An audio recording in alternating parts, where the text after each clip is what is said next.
Welcome back to Football Daily, and with the transfer window wide open, clubs across Europe can start looking for their new recruits. So here are the best rumours of the week. And if you hear anything yourself, tweet me on Twitter at ZachJellab with the hashtag TransferTalk or stick it down in the comments below. And don't forget to subscribe to stay up to date and click that bell so you're notified on when we upload. We're opening this week in North London, where Arsenal have been instructed they'll need to spend over half their summer budget to sign Celtic left-back KIERAN Tierney. According to The Telegraph, the SPL champions have already rejected two bids for the defender, both believed to be under the £19 million mark. Rumours have circulated that Arsenal have a measly transfer budget of £45 million, not including any capital made from sales. Celtic value their 22-year-old at £25 million, which would take a hefty wedge out of the Gunners' budget. Arsenal are after a long-term replacement for 33-year-old Nacho Monreal, and we think they should agree on a sum very quickly. That's because once the under-21s are back from international duty, Wan Bissaka is poised to join Manchester United for a rumoured £50 million. That could, in turn, cause the market of young defenders to inflate. The Gunners need to speed up negotiations before they end up spending their entire budget on Tierney. However, it may already be too late. The BBC are reporting that Manchester United have already reached an agreement with Crystal Palace to sign the right back. The deal is worth around £50 million, and the 21-year-old, who is currently on international duty with England, is preparing to travel to Manchester for his medical. The youngster is the lowest paid player at Selhurst Park on just £10k a week. Whispers of his long-term contract at Old Trafford claim he is in for a £70k pay rise. Once the deal is completed, Wan Bissaka will be the Red Devils' second signing of the summer, after 21-year-old winger Daniel James joined in June. But is this their best defensive acquisition since David De Gea? Have your say in the comments below. Staying put in North London, Tottenham have strengthened their squad this summer with the acquisition of Tanguy Ndombele. Mauricio Pochettino last completed a transfer 18 months ago when Lucas Moura joined Spurs from PSG. Following their run to the Champions League final, Poch has said they need to start thinking like a big club and has taken that approach to the transfer market. According to Sky Sports, Spurs have completed the signing of the Lyon midfielder for €65 million. Initial conflict on the price proved a sticking point as Lyon were after €80 million for the midfielder, while the Lily Whites' original offer was around the £40 million mark.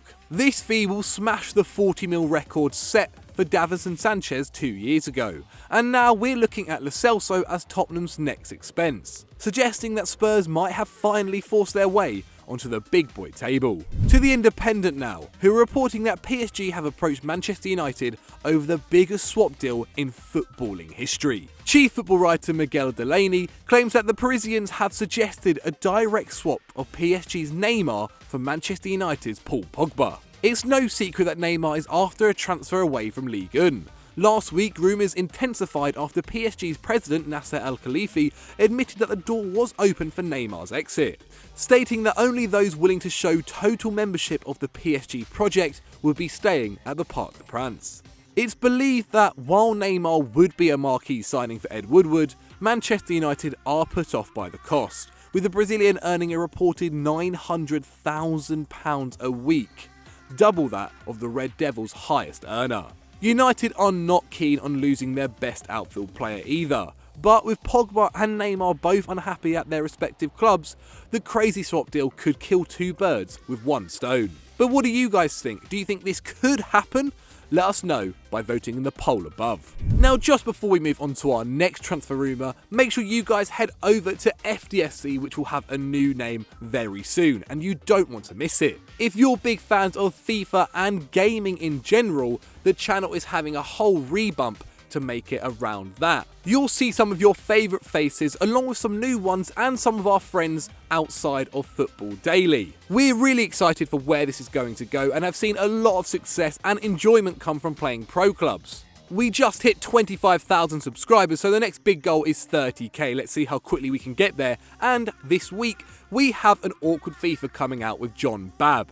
You don't want to miss it. So head on over there, subscribe and hit that notification bell so you get an update on every video. Liverpool look like they may be ready to battle a host of European clubs to the signature of Dutch prospect Sepp van den Berg. The 17-year-old centre-back who currently plays for PEC Zwolle in the Dutch top flight has caught the eyes of the Reds, capable of being fast-tracked into the first team, looking to echo the path made by Joe Gomez, who they signed from Charlton in 2015. However, Klopp's side will face stiff competition for the youngster, with Bayern Munich, Ajax and PSV all interested in the teenager who made 15 senior appearances for the Dutch side last season. Van den Berg would be the first new arrival at Anfield this window, following their big spending last summer, and would be another example of Liverpool's extremely smart business in the transfer market. So, watch this space. Next up, we have the ongoing saga of Frank Lampard and his imminent appointment as Chelsea manager. According to the BBC, Chelsea have finally been given permission to speak to the Derby manager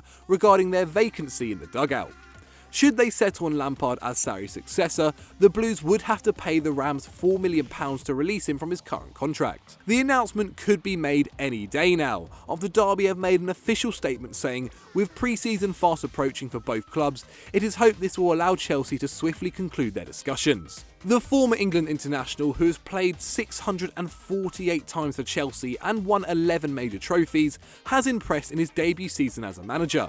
The Englishman led Derby to the playoff final where they narrowly missed out on Premier League football. Derby fans won't be able to hold a grudge against the young manager who'll be leaving Pride Park for what is probably his dream job. For everyone else, just be pleased that the worst kept secret of the window will soon be out in the open. Staying on the topic of managers, Newcastle have begun a frantic search for a Rafa Benitez replacement, after the Spaniard's relationship with the board has finally broken down for good. Managing director Lee Charnley has a fortnight to find a new head coach, as it's understood the club want to make an appointment before the team heads off to China to compete in the Premier League Asia Trophy. Charnley has made a brave start, as the Telegraph reports Jose Mourinho has been shortlisted for the role. Maybe more realistically, Steve Bruce also enters the race and is an early favourite. The Geordie and ex-Sunderland manager is admired by those close to Mike Ashley, but having spent his recent career in the Championship, it doesn't prove very ambitious. Other names on the list will be former Everton and West Ham manager David Moyes and Burnley's Sean Dyche. However, it is an unenviable task. Benitez's exit casts a huge shadow over St James's Park, with some fans already pledging not to renew season tickets in protest against his treatment and departure. Add that to the equation of a struggling side, little money and an owner trying to sell, and the Magpies will find it impossible to attract someone of Rafa's calibre for 2019-20. So I hope you guys have enjoyed that transfer talk. If you have, make sure you've liked the video, it makes us know you've enjoyed it and it helps the video grow. If you want to see more Football Daily, click on the video on screen right now, subscribe to the channel and also head over to FDFC and make sure you check out Squad Goals.